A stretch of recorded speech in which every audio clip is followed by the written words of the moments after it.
Hello दोस्तों, मैं मिथुन आपके अपने YouTube चैनल कलम से क्रांति T20 में स्वागत करते हैं। तो चलिए आइए आज फिर से आपके लिए एक शानदार टॉपिक लेकर के आए हैं जो कि रहेगा दो चर वाले रैखिक समीकरण से। और इससे पहले एक चीज़ बता देते हैं, कल जो है कुछ टेक्निकल इशू होने के कारण वीडियो हम अपलोड नहीं कर पाए थे, इसके लिए माफ़ी चाहते हैं। आज भी थोड़ा लेट हो गया है तो प्रयास करेंगे बहुत ही जल्द, हो सकता है कल से समय पर अपलोड करेंगे वीडियो को। तो चलिए देखिए, तो सबसे पहले हम देख रहे हैं यहाँ पे क्या है, दो चर वाले रैखिक समीकरण। तो इनके बारे में हम लोग समझ रहे हैं चैप्टर बारे में कि दो चर वाले रैखिक समीकरण मतलब क्या हुआ, इस चैप्टर में क्या क्या होने वाला है। तो देखिए, दो का मतलब तो आप समझ ही रहे हैं, दो चर। चर माना क्या होता है, चर का मतलब बताए हैं समीकरण में जो कोई अल्फाबेट होता है उसी को हम लोग क्या कहते हैं, चर कहते हैं। दो चर वाले यानी कि इससे पता चल गया इसके अंदर जो भी समीकरण पढ़ेंगे उसमें कितना चर रहेगा, दो चर रहेगा। जैसे देखिए आपका ये हो गया 6x + 8y = 9, इसमें कितना चर है, दो चर है, एक x है एक y है। इसी समीकरण को क्या कहते हैं, दो चर वाले रैखिक समीकरण। अब बात रहा कि रैखिक का मतलब क्या होता है। रैखिक का मतलब हम पिछले चैप्टर में बता दिए, रैखिक माना होता है उस बहुपद को रैखिक बहुपद कहते हैं, उस समीकरण को रैखिक समीकरण कहते हैं जिसका की घात एक हो, जिसका घात एक हो। तो बताइए इसमें इसका घात कितना होगा, एक होगा, इसका भी घात एक होगा, नहीं पूछे तो। जब घात एक होगा तो क्या हो गया, इसका भी एक इसका भी एक बराबर है ना, तो घात इसका एक ही होने वाला है। बात को समझ रहे हैं आप कि इसका घात एक है और चर कितना है, दो है। तो इस तरह से ये समीकरण क्या कहलाया, दो चर वाले रैखिक समीकरण, दो चर वाले रैखिक समीकरण। उम्मीद करते हैं आप अच्छी तरह समझे होंगे। इसके बाद हम कुछ आपको कॉन्सेप्ट की तरफ लेके जाते हैं जो कि आपको एक्सरसाइज में मदद करेगा बनाने में, तो आप उन्हें अच्छी तरह से पहले समझ लें।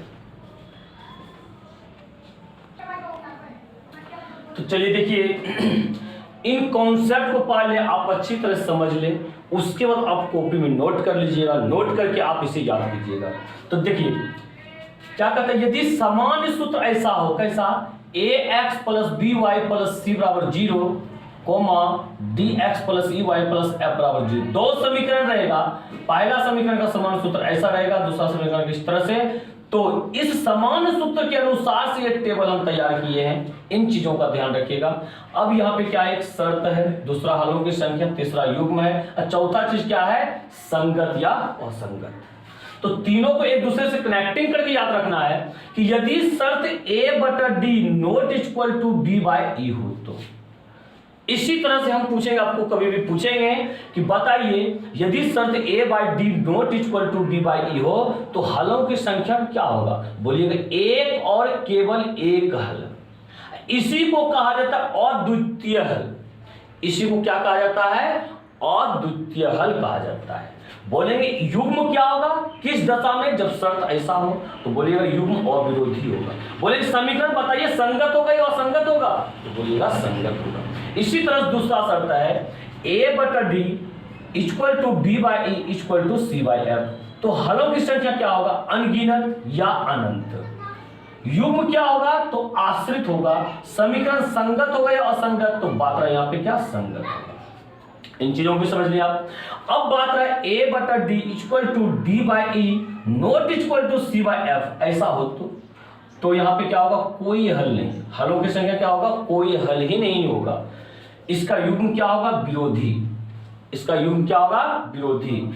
समीकरण संगत होगा या असंगत, तो असंगत होगा। आप इन चीजों को ध्यान से रखें याद कि संगत और संगत में किसमें होता है, असंगत जब कोई हल नहीं होता है तो असंगत होता है, बाकी दो में क्या होता है, संगत होता है। ये हो गया किताब के अनुसार से समान सूत्र पे। अब हम अपना अनुसार से चलते हैं। देखिए यहाँ पे हम अपना अनुसार से सूत्र क्या देंगे आपको, समान सूत्र के बारे में देखिए। तो यहाँ पे थोड़ा चेंज होगा। हम कहते हैं क्या, ऐसा भी किताब में भी रहता है सवाल में, a1x + b1y + c1 = 0, और दूसरा समीकरण रहेगा a2x + b2y plus c2 equal to 0। ऐसा होगा तो कहने मतलब कैसे होगा, तो इसमें क्या होगा, सिर्फ शर्त में चेंजिंग होगा, ये सब तो सेम रहेगा, शर्त सिर्फ चेंज होगा। शर्त क्या चेंज होगा, जहां a है वहां अब a1 लिखेंगे, और जहां d है वहां a2 लिखेंगे। चीजों को समझें, तो देखिए आपके सामने हम इसको बनाते हैं, आप भी इसको समझिए अच्छी तरह से आखिर यहाँ पे क्या होगा। देखिए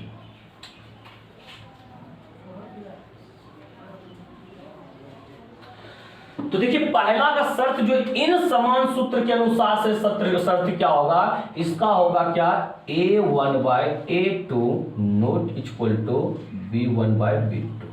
अब बनाने वक्त ऐसा भी हो सकता है नॉट इक्वल टू c1/c2, तो इसको भी यही शर्त माना जाता है। यदि कोई नहीं बराबर हो, सब में नॉट इक्वल टू हो जाए, तो इसको भी इसी शर्त में माना जाता है। इन चीजों का भी आप ध्यान रखें। अब देखिए इसका क्या शर्त होगा, इन समान सूत्र के अनुसार से एक कर दीजिए, a1/a2 equal to b1/b2 equal to c1/c2। इन समान सूत्र के अनुसार से शर्त यदि ऐसा होगा तो हलों की संख्या अनगिनत होगा, यानी कि अनंत होगा। क्या होगा, अनंत होगा। देख रहे हैं आपको, पहला शर्त क्या होगा, a1/a2 not equal to b1/b2। दूसरा शर्त क्या हुआ, a1/a2 equal to b1/b2 equal to c1/c2। इसके बाद देखिए आप यहाँ पे इसका क्या होगा, इसका होगा a1/a2 equal to b1/b2 not equal to c1/c2।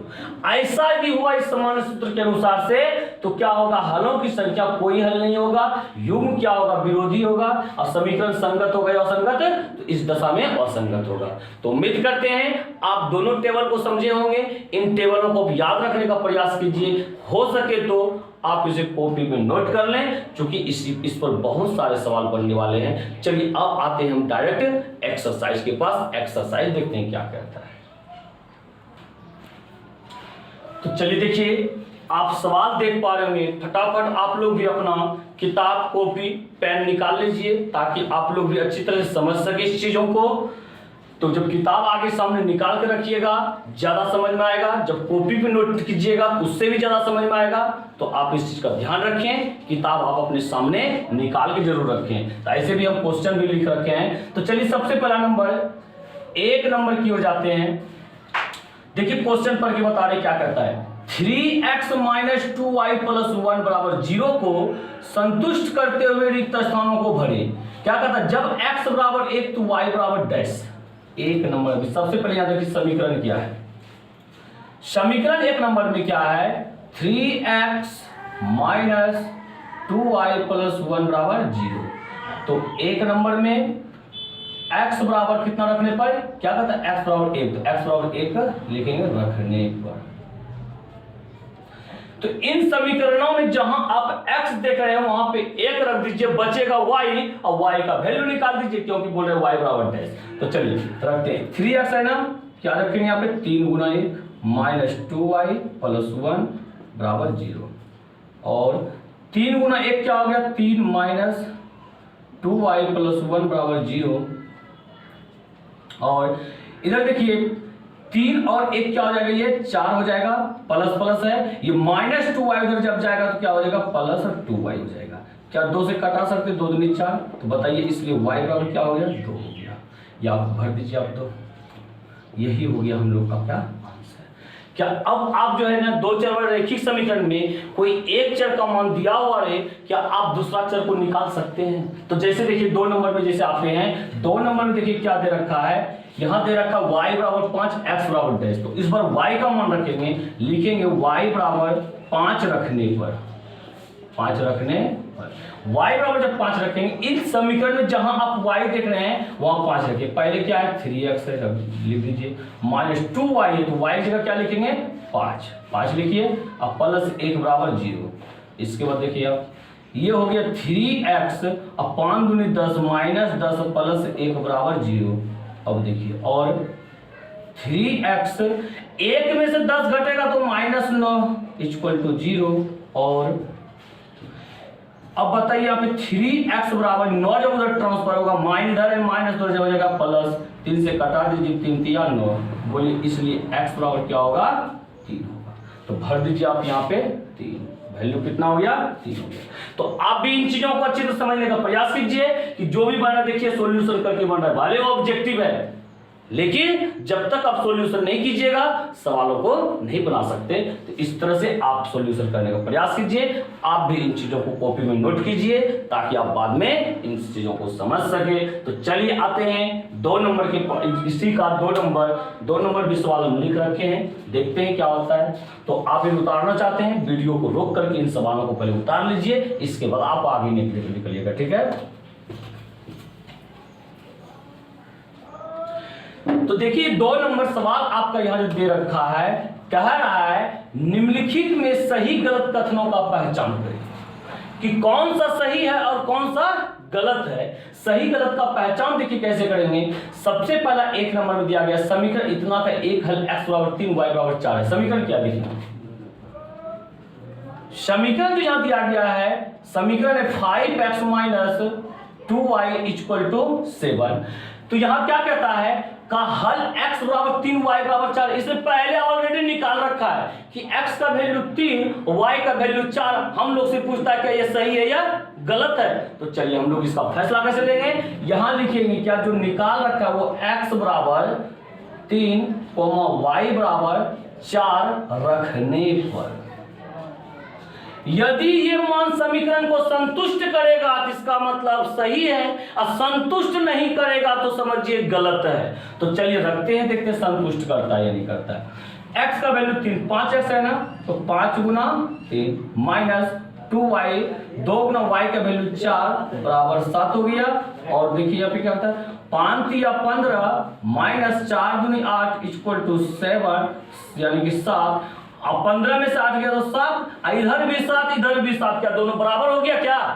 यदि सपोज इधर हो गया 7, इधर था 7, इधर आता 6 या 5, यानी 7 के अलावा कुछ आता, समझिए दोनों बराबर नहीं होता, और नहीं होता तो गलत होता। और पर यहां तो हो रहा है क्या बराबर, तो क्या होगा सही होगा। तो अतः में क्या लिख देंगे, आंसर इसका क्या होगा सही। कि इसने जो मान निकाला था भाई वो क्या आंसर था, बिल्कुल सही था।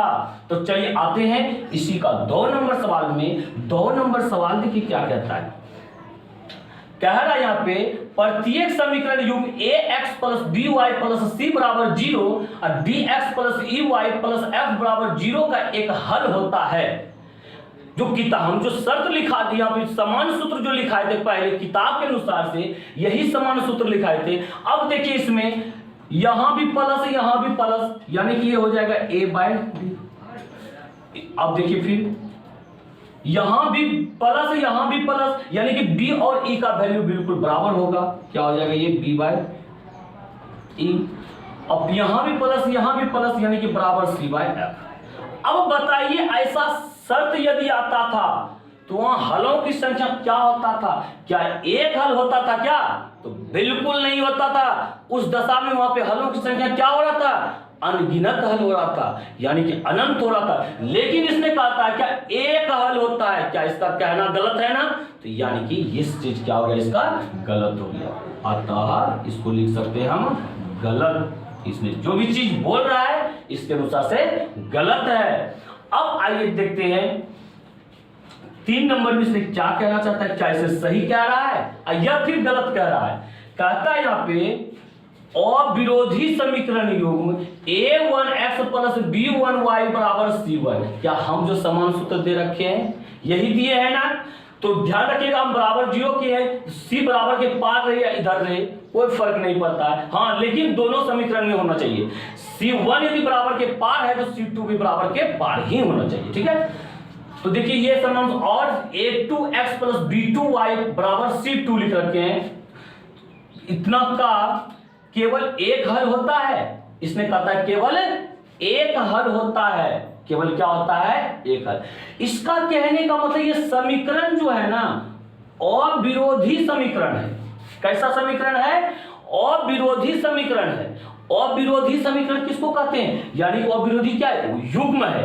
तो बताइए अविरोधी जिसमें युग्म होता था उसमें हलों की संख्या क्या होता था, तो बोलिएगा सर उसमें हलों की संख्या एक और केवल एक हल होता था, इसमें भी तो वही कहता है केवल एक हल होता है।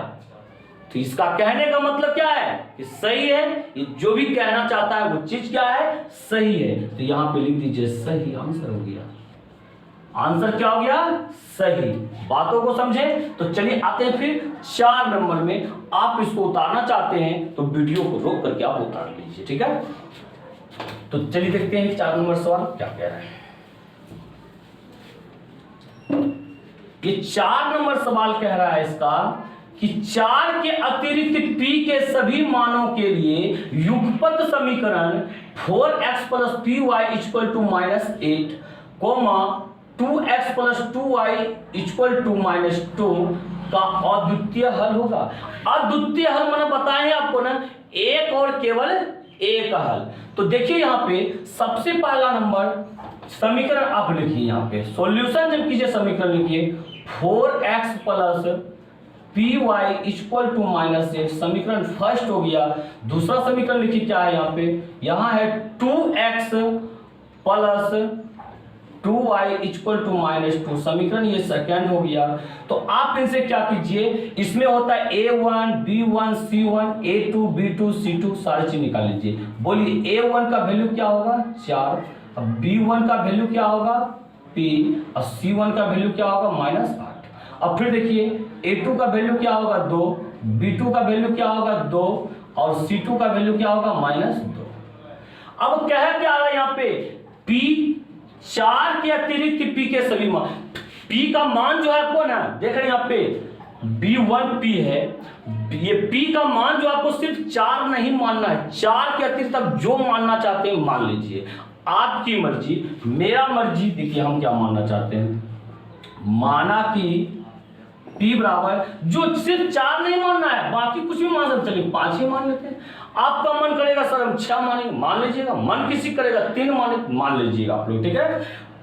तो माना कि p बराबर 5, तो इसलिए अब शर्त को लिखिए a1/a2 = b1/b2 = c1/c2। ये चीज तो हमेशा आप लिखिएगा, बाद में फैसला लेंगे कौन सा बराबर होगा या कौन सा नहीं होगा। तो चलिए देखते हैं a1/a2, a1 का वैल्यू क्या है 4, a2 का वैल्यू क्या है 2, b1 का वैल्यू क्या है यहाँ पे p, b1 का वैल्यू p, और b2 का वैल्यू क्या है, b2 का वैल्यू 2 है, और c1 का वैल्यू देखिए तो -8, और c2 का वैल्यू -2, ठीक है। तो चलिए देखिए अब दूसरा स्टेप में p का वैल्यू रख दीजिए, यहाँ पे क्या हो गया 4/2 बराबर p की अगर p का वैल्यू 5/2 बराबर -8/-2। अब काट छाट कीजिए, 2 दूनी 4, माइनस माइनस खत्म, 2 चौके 8 है। तो अब देखिए यहाँ पे 2 नहीं कुछ तो 1 है = 5/2। क्या आप देख पा रहे हैं 2/1 और 5/2 क्या बराबर होगा क्या, बिल्कुल बराबर नहीं है। जब बराबर नहीं है तो नोट = दे दीजिए। अब = 4/1, क्या ये 4/1 5/2 के बराबर है क्या, नहीं है बराबर, तो इसमें भी नोट = दे। यानी कि इसने किस शर्त को फॉलो किया, a1/a2 note = b1/b2 note = c1/c2। बोले थे ना नोट = c1/c2 भी आ जाए, आप बस पहला शर्त को समझिए, वही शर्त है a1/a2 नोट = b1/b2।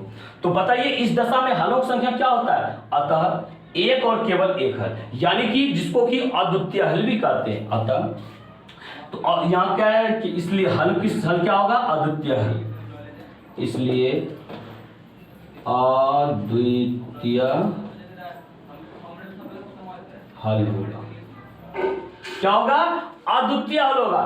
ये भी तो वही बोल रहा है कि अद्वितीय हल होगा, तो इसका मतलब इसका क्या ना सही है, लिख दीजिए अतः सही। क्या आप इन चीजों को समझ पा रहे हैं। तो चलिए उम्मीद करते हैं आप अच्छी तरह से समझे होंगे।